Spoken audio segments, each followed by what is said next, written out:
वो बाप जो बच्चों का पेट पालने के लिए लाइन में लगता है सिर्फ आटा लेने के लिए, और धक्के दिए जाते हैं और वो वहां पे मर जाता है। उसकी रूह कितने 100 साल तड़पेगी इस चीज को लेकर कि उसको कहां, मतलब वो आप देखें, वालिदैन जो होते हैं ना, जो वालिदैन होते हैं वो सुपर हीरो होते हैं अपनी औलाद के लिए। ऐसा है कि नहीं? ऐसा बेशक ऐसे।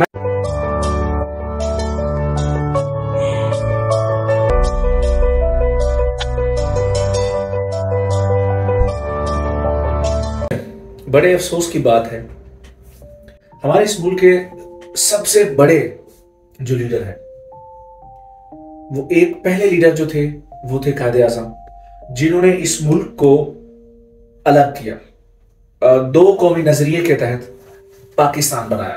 कायदे आजम ने 2 कौमी नजरिए के तहत पाकिस्तान बनाया, और अल्लामा मोहम्मद इकबाल ने इस अलग एक पाकिस्तान मुल्क का एक ख्वाब देखा, और ख्वाब देखने के बाद ये मुल्क वजूद में आ गया।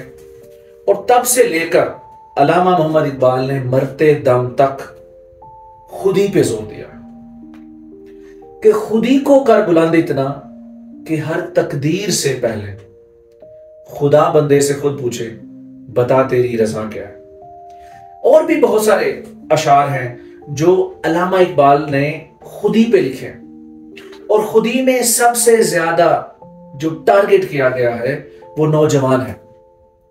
हम नौजवान और हमारे आने वाली जो नस्लें हैं, जो यंगस्टर्स हैं, इन नौजवानों की खुदी को बुलंद करने के लिए जिंदगियां लगाई हैं और बड़ी पजीराई हासिल की। अभी तक हमारे इस मुल्क का जो सबसे बड़ा और विजनरी शायर गुजरा है वो अल्लामा इकबाल है। और इस हुकूमत ने जो भी है, मैं किसी हुकूमत पे तनकीद नहीं करने जा रहा, मैं कोई किसी पार्टी के खिलाफ नहीं और किसी पार्टी के हक में नहीं बोलने लगा, लेकिन अखलाक हम सब का हमसाया है, हम सब अपने अखलाक के साथ हैं, और हम सब का अखलाक एक दूसरे से मिलता जुलता है, और अखलाक सब में कॉमन होना चाहिए। जब हमारी कौमें गिरती हैं तो अखलाक से गिरती हैं, और जब भी कोई कौम जब वो अखलाक से गिरी है ना तो तबाह बर्बाद हो गई। अब मौजूदा हुकूमत से हमें गिला है, और इंतहाई अफसोस और दुख से कहना पड़ता है कि ये जो आटा, फ्री आटा और ये राशन कार्ड और राशन ये जो तकसीम किया जा रहा है, इंतहाई काबिल मुज़म्मत है, इंतहाई काबिल मुज़म्मत है। और सोचें वो लोग जो लाइनों में लग के, वो जो बुजुर्ग, जो नौजवान, जो औरतें, हमारी माएं बहनें और हमारे बुजुर्ग, हमारे बच्चे, हमारी कौम, हमारे नए लीडर, जब वो लाइनों में लगकर आटे की भीख मांगते हैं इस हुकूमत से, अफसोस का मकाम है।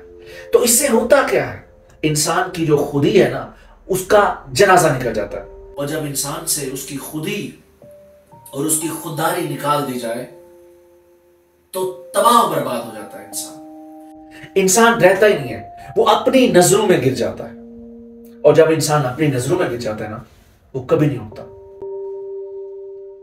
तो कौमें जो हैं, हमारे जो रिप्रेजेंटेटिव्स होते हैं, हमारे जो हुक्मरान हैं, हमारे जो वज़राए आला हैं और वजीर हैं, मुशीर हैं, और जितने भी ये लोग हैं, इन्होंने तो कौम का ट्रेंड सेट करना होता है। इन्हीं को देख के तो हम बड़े होते हैं, इनके तरीके कार से तो हम मुतासिर होते हैं, इन्हीं को तो हम फॉलो करते हैं। और जब ये लोग भी हमें भिखारी बनाकर रख देंगे तो क्या बनेगा इस कौम का, और हम तो बर्बाद हो जाएंगे, और हो भी रहे हैं। तो खुदाया कौम को खुदी पे और खुददारी पे खड़ा करना सीखे। जब एक कौम खुददारी से और एक विजन से खड़ी होती है तो वो बहुत आगे जाती है। ये मुफ्त आटा और ये ड्रामेबाजी और अपनी तस्वीरें और देकर और अखलाक से गिरी हुई एक और हरकत देखें कि जिन लोगों को वो राशन तकसीम किया जा रहा है उनकी तस्वीरें बनाई जा रही।